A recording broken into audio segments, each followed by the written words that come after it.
Hello everyone and welcome back to my channel. So for today's guide we're gonna talk about grinding. Grinding in this game is something you're gonna do a lot. So I thought I would make a little guide to explain how I have been leveling up.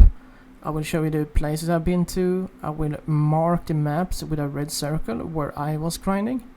There are most likely other good spots as well, of course. You are free to just experiment, try around.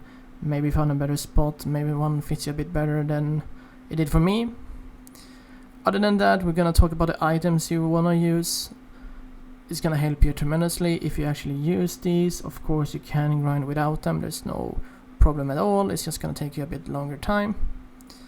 Also take into consideration that actually grinding a party is really good if everyone has about the same kill speed. And you also wanna stay in a spot if you can 2 to 3 shot the mobs with your skills. If you're doing 3 to 4, you might consider going down a spot. If you're killing him with more than 4 skills, I'd say you definitely need to go down 1 zone. So take that into consideration when you actually pick your grinding spots. Alright, so let's get started. When it comes to the setting for the grind, on auto hunt range I usually use normal. Allow equipment pickups, I usually have everything equipped. If I'm doing like a nightly grind, I usually only put on heroic and legendary just to be able to loot a bit more junk, which sells for a lot of gold to the NPCs. If I'm doing gathering or gathering an XP, then I'm using wide on auto hunt range.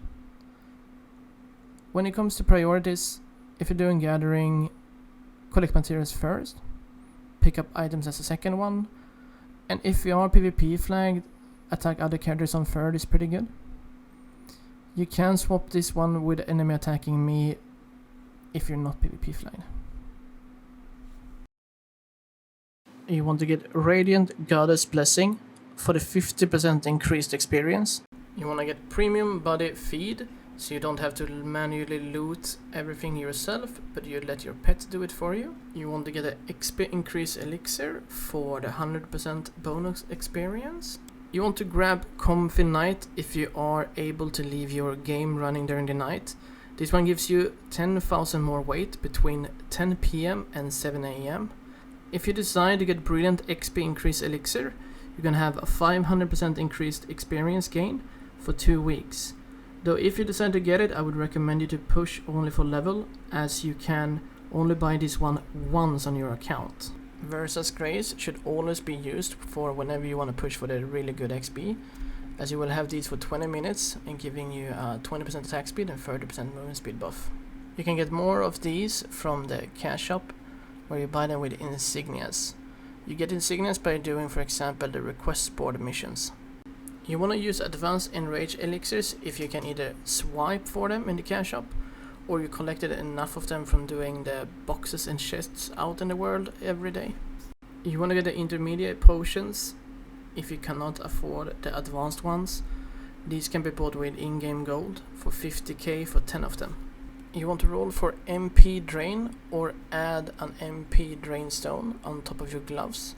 This will help you save a lot of mana potions during the grinding. On the earrings you wanna get HP drain or add an HP drain stone, and this will save you a lot of health potion during grinding. There are other ways to get both HP and MP drain, but this is just a general way to get it.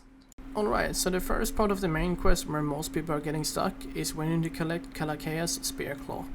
Those one drops from the boss on the heart of the lake, and you need 3 of these. You can buy them from the exchange shop, or grind your way up to 143 to be able to enter the chaotic dungeon.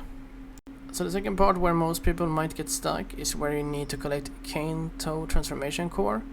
You need 3 of these, and it drops from the Birch Lake field boss called Cane Toad. So the first zone you want to grind at if you are level 100 plus is the Barken Catacombs floor 5, and you want to stay on the southern side. If it's too hard or you kill them too slow, you can always go down to Mephisto's Hall floor 5 instead and stay there until you can actually do Barken Catacombs 5. If there's too many people in Barken Catacombs floor 5, You can also go to the Land of the Forgotten Kingdom. At level 110, you can go to Serene Plains. This is also a really good spot for both mining and woodchopping. At level 119, you can go to Birch Tree Lake. This is also the zone where the Cane Toad field boss appears.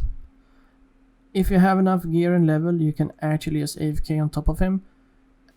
Level 125, you can go to Frozen Lands, floor 3 or 4.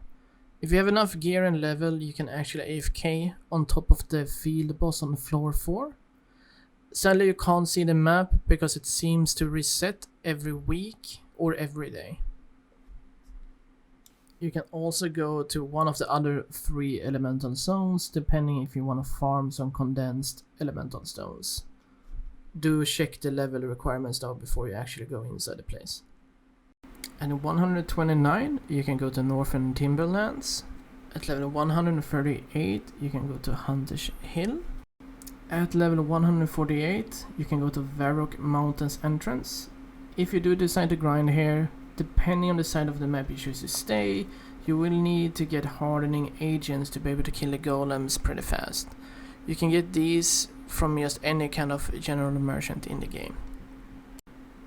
At level 157, you can go to Southern Varrock Mountains. If you are far enough in the main quest here, you can actually pick up an ogre repeatable quest, which is really useful. At level 167, you can go to Howling Valley. Also here, if you are far enough in the main quest, you can actually pick up a repeatable quest for killing the minotaurs in this area. This place also has a really good mix of both mining and wood chopping.